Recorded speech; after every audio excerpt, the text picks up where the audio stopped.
Hi guys, I'm Danny, and I started a Sunday gym because I've noticed lately that people tend to go to colleges and universities without actually knowing why they're there. And afterwards, starting jobs that are unfulfilling.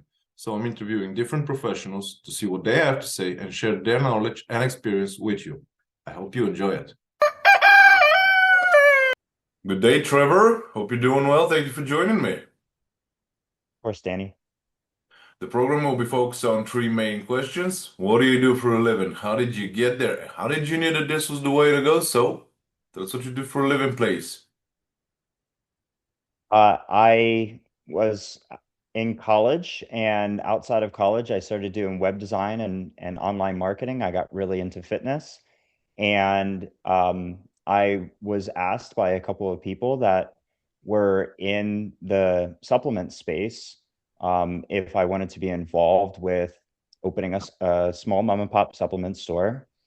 And I was designing, I designed the website and I was helping with online marketing and the store setup.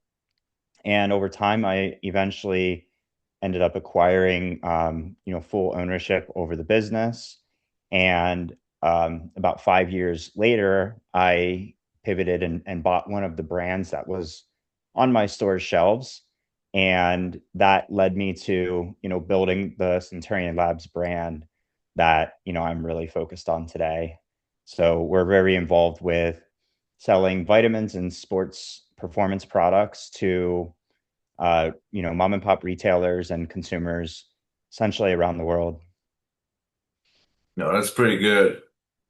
What happened to college? Because you said I was in college and then. Yeah, well, college is where I really felt like I could, make a change in myself and become, the person that I wanted to be. Really had a checklist of the things that I wanted to make a priority in my life, and fitness was at the top of that list. I wanted to, have more confidence in, my physical appearance, but also um, in, my overall self-esteem. And, fitness has certainly helped with that. I've had a lot more struggle and setback than a lot of my peers that are in the fitness space. I think a lot of people that have similar challenges as there's many of us do. I'm not an outlier in that way. But most people don't persist. Most people quit because it's hard. Um, and it seems like the results aren't coming, and it's a much slower, steadier process than, the people that have, just more elite genetics in that department. We all have different gifts, and, Yep. some of them is fitness and doing more physical activity. And, but the way we get better at anything is to continue doing it. And so, because it was so important to me, I made that promise to myself that I wouldn't quit, because otherwise I'll only go backwards. And eventually I will figure it out. And the biggest thing that I have figured out is exactly that it's a journey and it's a process. And I'm never going to look like a super jacked bodybuilder. That's not my body type. And no matter what I do, that's not going to be realistic or healthy for my body. So finding what I can be, happy with, and being in a shape that I can be really proud of and feel good and be healthy is essentially the end goal. I absolutely agree with you. A few years ago, I was dating this woman and she was looking really good, right? But she didn't felt well at all. I mean, she was telling me that. And she went to see a doctor specialized in diets. I don't know. Well, we use kilograms here. I'm sure you can understand, but Yeah. you said you need to put at least 3 or 4 kilograms more because Yeah. that's not how your organism is supposed to be. Yeah. Now, what you like when you see in the mirror, and often that's pretty absurd for men and women, I've noticed, because there's one thing. that you're saying, but that not necessarily what I'm saying. You know what I mean? It's most of it's in the head. Yeah, yeah, that's true. So actually, yes, she gained that weight, and she honestly, I didn't even knew that she gained weight. She told me, but she felt way better. She really felt way better. And so you're correct. Just because you're seeing something that you believe you like at the moment, that definitely doesn't mean that that's the healthiest way to go. There is one thing you've said, and I'd like to respectfully challenge that you promised yourself that you will continue that. I don't think that's how it works because you can promise yourself whatever you want to. It doesn't work that way. You had the determination in you and the discipline in you way before you started. It's not about I promised myself because I'm promising myself every year that I will travel over Europe, and I don't because stuff. But I've played all of the Assassin's Creed games, so I suppose that kind of counts. It almost. But Yeah. my point is, this is what leads me to the third question: how did you know that this was the way to go? All right, fine. You saw it as a healthy way. You saw that you have the potential and everything. I've interviewed people here and not only here, elsewhere as well, people that are deeply in sports. And doesn't matter where they're from, what kind of background, sometimes they enter sports because it's the only way to go. Sometimes they're just born into that life, like parents, grandparents, all in the sports field. All of them have one thing in common, and that's the discipline and determination. If you don't have discipline, if you're not determined, you will never make it there. Forget about it. It doesn't work there. So you already have the discipline and determination. Obviously, you have an amazing mind because you were aware of what's going on, the marketing. You were able to purchase that brand. That's pretty serious. That's quite remarkable, I have to say. My point is that sports field is pretty vast. It's a whole other world. And with all the assets that you have, your mind, your determination, your discipline, you could have went in any other direction, but you didn't. As a functional adult, you made that decision, and I wanted to know why.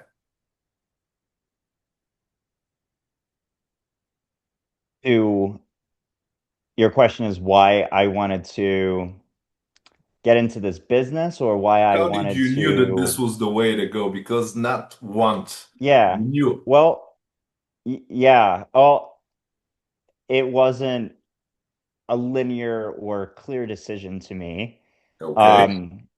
I knew for sure that, I wanted to try to reach these physical goals, right? And there was no compromise to that. So my personal goals of being looking a certain way, being physically fit, there was really nothing that was going to stop me from continuing to pursue that because I just wanted it so bad.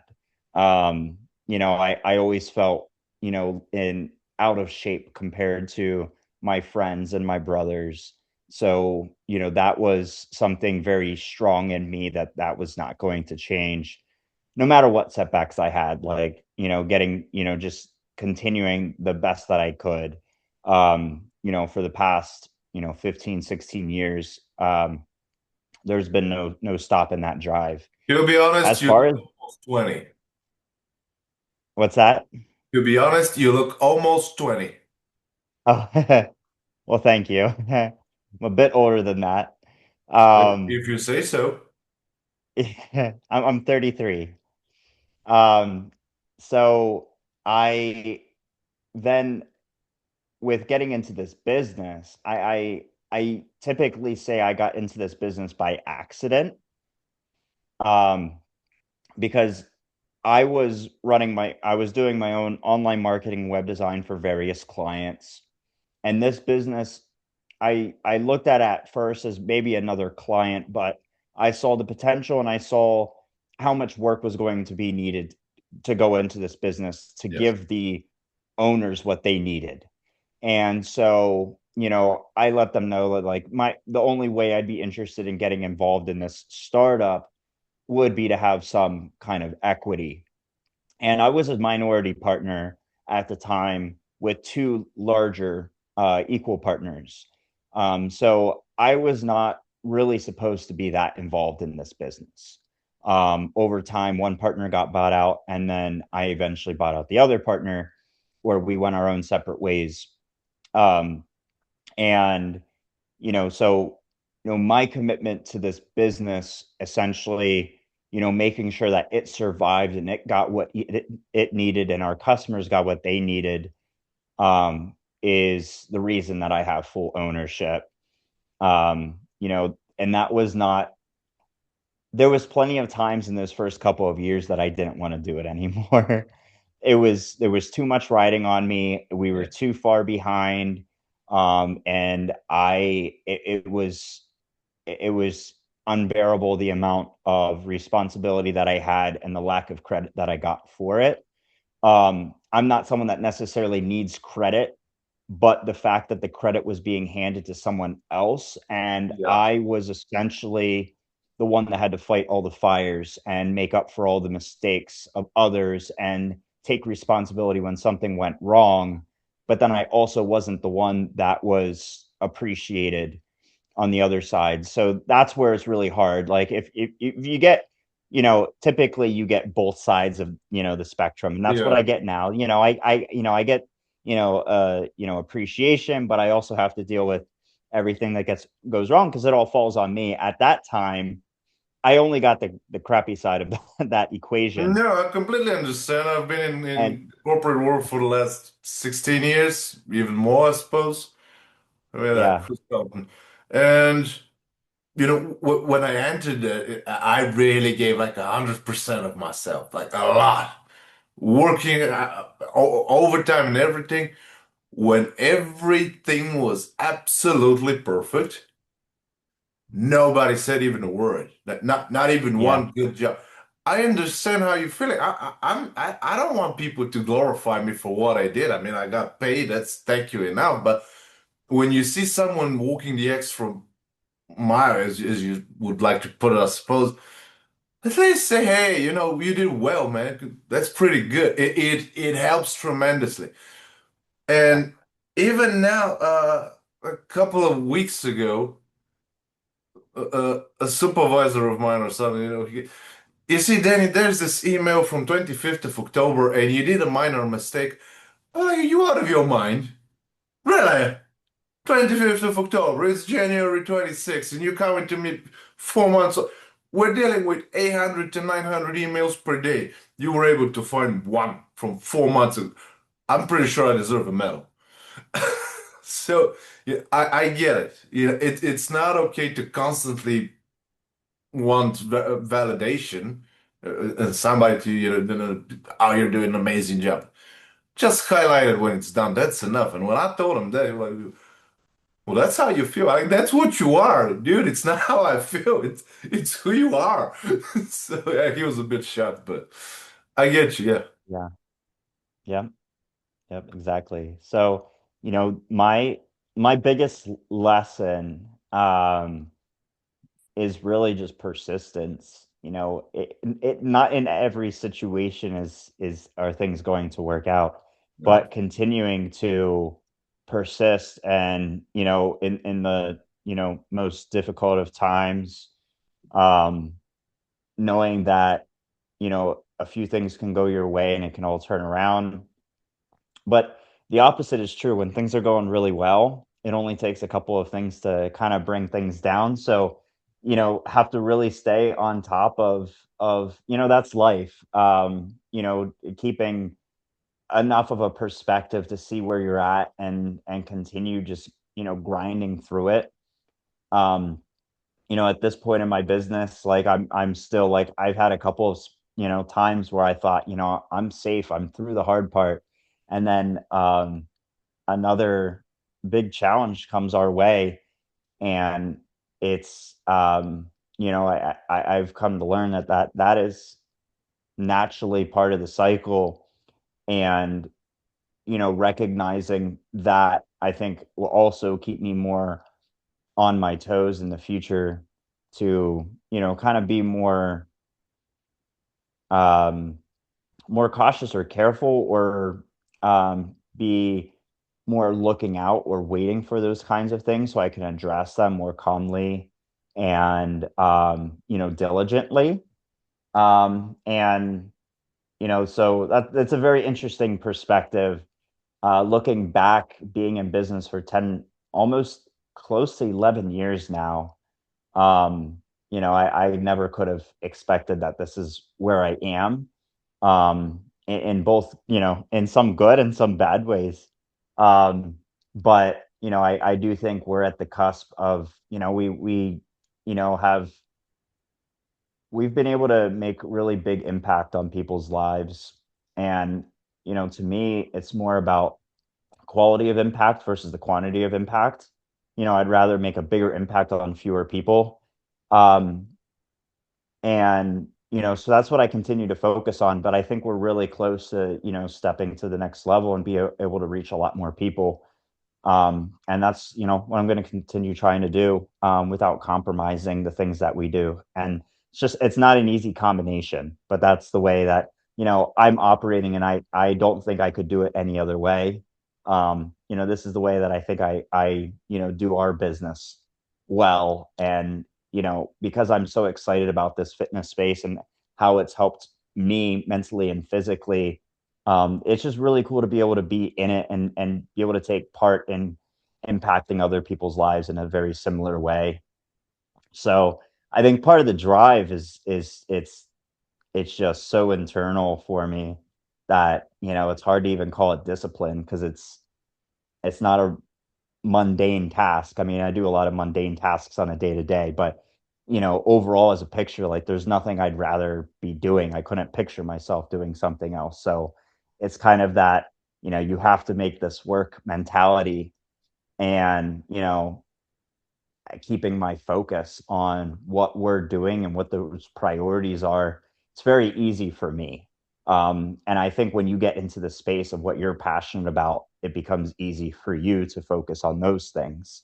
And it doesn't feel like discipline or hard work.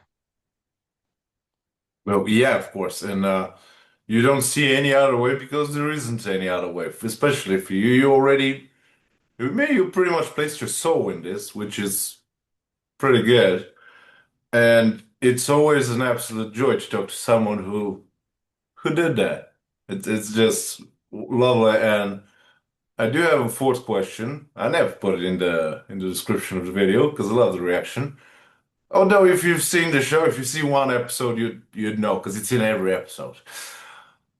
Trevor, my audience is mostly ending college or they just started their first job. And those are people wondering, am I doing the right thing? Have I lost my time? Is this for me? Because you would understand that, for example, 300 years ago, you would be pretty much whatever your father was. If he was a blacksmith, well, you'd want to. Well, back then it was like that, you know. Things are very different now. The world is very dynamic. And it's easy, especially for a young person, especially for someone who's not experienced, to make a wrong move. If you can give my audience one advice, what will it be? When in your early and mid 20s, it is very easy to second guess how you're spending your time. And that's probably the moment it starts to hit that, time is ticking. Or at least for me, it was. No, for I thought I got into this business, young. I was 23, um, when we started, and very quickly the years started to pass, and there are several times that I questioned, am I doing the right thing with my time? And just making the best decisions with the opportunities you see in front of you. You can afford to take a little bit more risk when you're younger, depending on your situation. I mean, obviously, not everyone has the opportunity to live with their parents for a period, or go live with a partner, or another family member. So, you know, having to do what you have to do to, survive, but also keeping the doors open for yourself. It's, you know, it's going to be hard no matter what, unless you already know what you are doing and what you want to do. And even then, a lot of people go into those paths and then decide pretty quickly, a year or two after getting into that route, that, they want to do something different, or that they don't enjoy what they thought they were going to as much.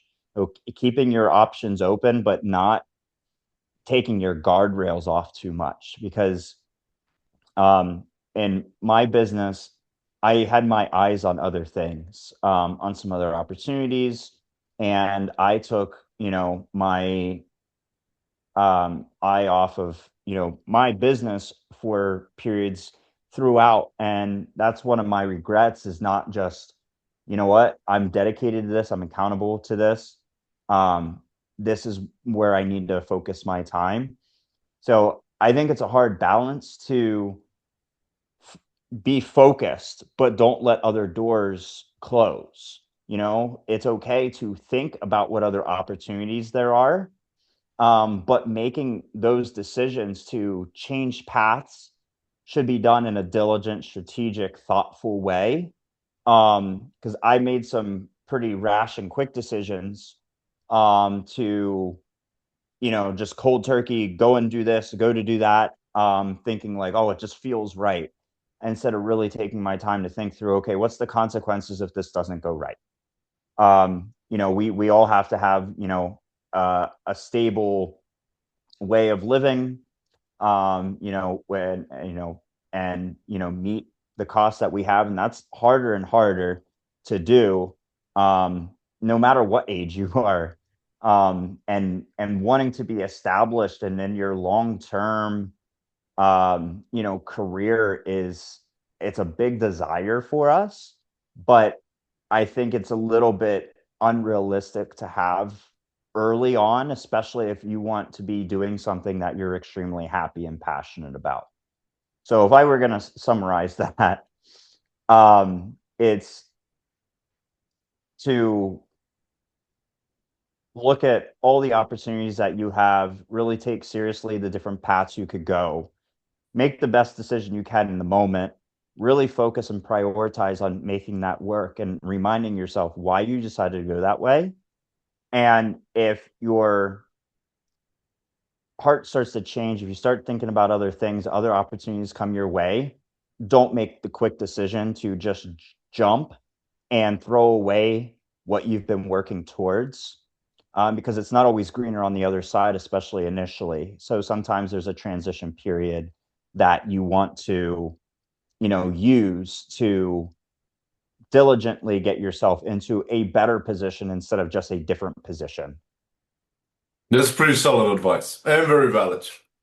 And with that said, unless you have something else to add, if you don't have anything to add, we can wrap it up. And don't forget to send me all the links because I want people to know about you. I really appreciate the conversation, Denny, and it um, are the questions that you asked and how I've been able to, express myself has felt very different from, other shows that I've been on. So I really appreciate you having me, having the conversation, and I'll absolutely send you whatever you need. And I'm open to, people reaching out to me for any advice, within my own business.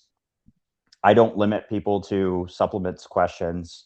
You have health, fitness, diet, advice, any life advice that you have for me.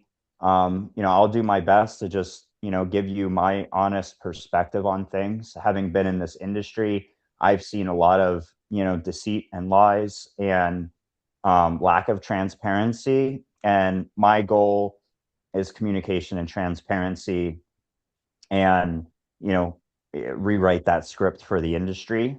So I'm always open to having a conversation with whoever, sees, like, thinks they can get some value from that. And, that gives me enough fulfillment, that, my details will be in the description of the video, and however you want to reach out, I have various different methods that you could do that. I'm pretty much the same way, but definitely not out of morality. I don't think I have the moral high ground when it comes to pretty much anything. I simply don't lie, not because I'm moral or because I'm honest. It's because it requires a lot of energy to remember what I lied about, and I'm a very lazy person by nature. So I'm not going to put the effort. I just can't. And I've also noticed that even when I'm acting like not a very nice guy, let's put it that way. But actually there are people that tend to like that. Yeah. So it's pretty good when you're yourself because if you're like fake, well, eventually people will find out and nobody will like you. If you're an absolute douche, some people will actually like you. I can't explain it, but it happens. So let's be yourself. It's cheaper. Oh, and that's one of the many amazing qualities that I have. I'm like ridiculously cheap, like a lot. So it's cheaper, therefore I like it. And it's easier, and I'm also lazy. We established that. So I mean, it's pretty good. That's why I'm being honest. Yeah. Well, and I think there's, no worse quality in someone when, things kind of just don't seem to Yeah. match up with things that they've said to one person or another. And I think that's where the lack of likability sometimes might come from, at least of yourself, there can be some appreciation in that. Yeah. Um, Although, if you have some work to do to be a nicer person, you can always, work on that too. I mean, but well, technically I'm nice. Like I actually am. I am not nice when I have to, but it's an honest take. Yeah, And yeah, there was a that makes sense. supervisor I had many years ago. He always said, like, you're absolutely hor I was horrible to him because he was horrible to everybody. I was pretty much holding the Yeah, mirror. They're like, you're a yep, horrible person, but at least I don't have to watch my back when I'm around you. Like, I know what to expect. I'm like, I mean, it's always a pleasure to trouble you. So it was like that. And with that said, yeah, Trevor, many thanks for being with me, man. I really appreciate that. yep. Thank you, Danny. Guys, I hope this one was useful. Please follow the channel on YouTube, Rumble, Twitter, Gap, LinkedIn, and Facebook. Ring the bell and all the good stuff. Have a nice week ahead, and I'll see you next Sunday.